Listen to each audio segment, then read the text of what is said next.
Bueno, pues bienvenidos. Hoy vamos a hacer una exploración basándonos en varios textos que hemos estado mirando sobre un concepto psicológico, la verdad, fascinante y quizá menos conocido, el ecoísmo. Sí, hola. Es un término que está ahí, pero no suena tanto como, por ejemplo, el narcisismo, ¿no? Exacto. Tenemos artículos, algunos textos que profundizan bastante en esta idea, mirando su conexión con el narcisismo, incluso sus raíces en la mitología. Ajá. La idea es, bueno, intentar desentrañar un poco qué es esto del egoísmo, cómo se ve, cómo se manifiesta y por qué, pues, por qué es relevante entenderlo hoy en día, ¿no? Venga, vamos a ello. Perfecto.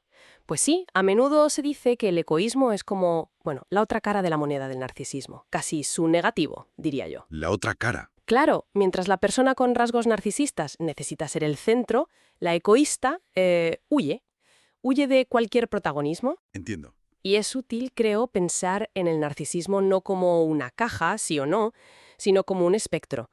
Hay autores como Craig Malkin que dicen que tanto pasarse como quedarse muy corto en eso de querer sentirse especial, pues puede ser problemático. Ah, mira. Y el egoísmo estaría ahí, en ese extremo de demasiado poco, falta de ese impulso. Claro. El término que, bueno, Malkin lo popularizó bastante, pero fíjate, ya había autoras como Inmaculada Jáuregui que en 2001 ya hablaban de algo parecido, conectándolo con la codependencia. Ah, mira, no sabía ese dato de Jáuregui. Interesante. Sí.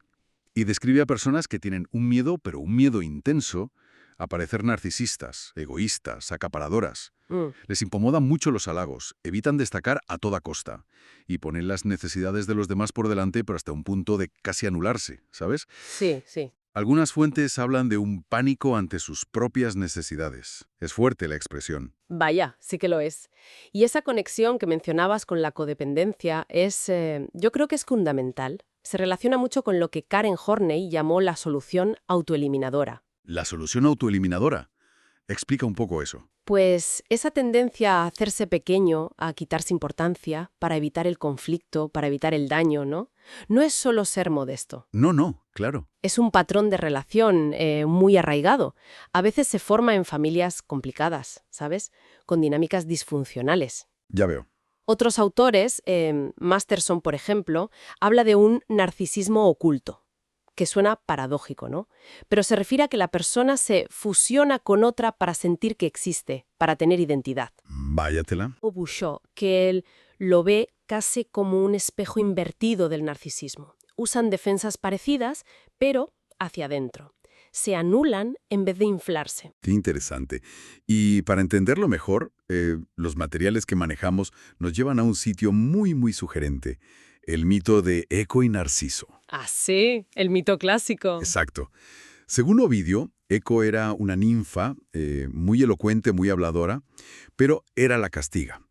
La castiga a solo poder repetir las últimas palabras que oye. Pobre Eco. Sí, y claro, se enamora de Narciso, pero él la rechaza y de forma bastante cruel, precisamente porque ella no puede expresarse, no tiene voz propia. Claro, solo repite. Y Eco, pues humillada, devastada, se consume literalmente, hasta que solo queda su voz, el eco. Es que lo potente del mito es justo eso, su valor como metáfora.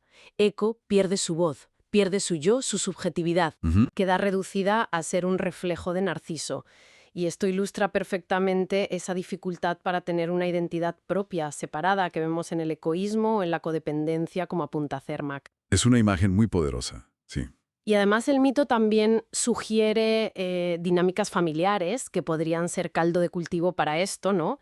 Según algunos teóricos como Lafond o Kalshet, ¿Cómo qué tipo de dinámicas? pues conflictos entre los padres, triangulaciones donde el niño queda en medio, o incluso la parentificación, hijos que acaban haciendo de padres de sus propios padres, Entiendo. que cargan con responsabilidades que no les tocan. Exacto. Y eso puede sentar las bases para estos patrones. Vale, y volviendo a los rasgos más concretos.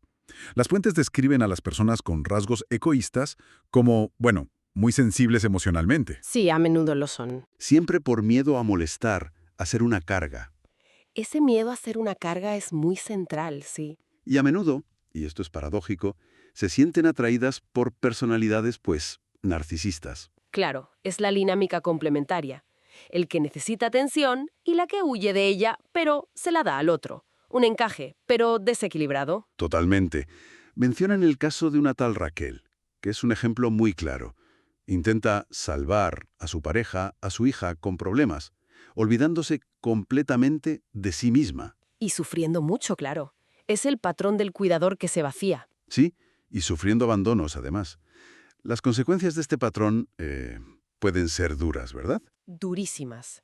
Hablamos de una autoestima crónicamente baja, una sensación de vacío persistente, mucha dificultad para saber qué quieren de verdad. Mm, Ansiedad, depresión, relaciones tóxicas una tras otra, a veces incluso síntomas físicos, somatizaciones. madre mía. Y ahí entra de nuevo ese concepto clave que mencioné antes, la parentificación.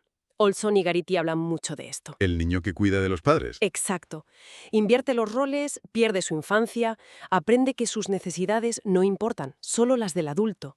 Y ese patrón, claro, tiende a repetirse en las relaciones de adulto. Tiene todo el sentido que se repita así. Pero, a ver, una pregunta.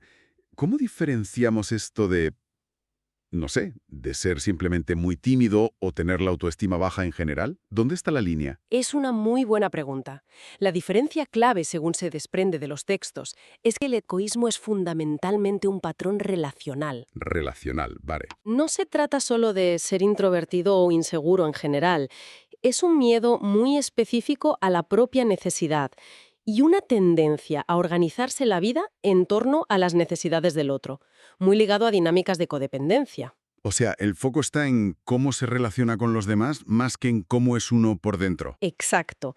Y es importante recordar, que no es un trastorno diagnosticado formalmente, no está en el DSM-5 ni nada parecido. Es un conjunto de rasgos, un patrón. Ajá. Pero ojo, sus efectos sí pueden ser muy dañinos y a menudo requieren ayuda, apoyo psicoterapéutico. Para trabajar la autoestima, claro, pero también la gestión emocional, los límites con los demás, volver a conectar con las propias necesidades. Entendido. Entonces, resumiendo un poco, el egoísmo vendría a ser como esa sombra del narcisismo, ¿no? Un patrón donde uno se anula por miedo a ser egoísta Ujú. y que a menudo tiene sus raíces en experiencias de la infancia, en esas dinámicas familiares que comentabas. Exacto. Nos recuerda la importancia, vaya, vital, de encontrar un equilibrio. Cuidar a los demás, sí, pero también cuidarse a uno mismo. Justo eso. Y quizá para terminar, una reflexión. En esta cultura nuestra, que a veces valora tantísimo la visibilidad, el hacerse notar, la autoafirmación, Sí, que parece que si no destacas, no eres nadie. pues eso, ¿de qué formas más sutiles podría manifestarse el egoísmo a nuestro alrededor? Quizá detrás de un altruismo que parece casi extremo, o una humildad que roza la invisibilidad. Ostras, buena pregunta. Nos deja pensando, ¿no?, sobre cómo navegamos nuestras relaciones y nuestro propio valor. ¿Dónde está ese punto de equilibrio saludable, entre atender lo nuestro y atender lo de los demás en la sociedad que tenemos hoy? Da que pensar.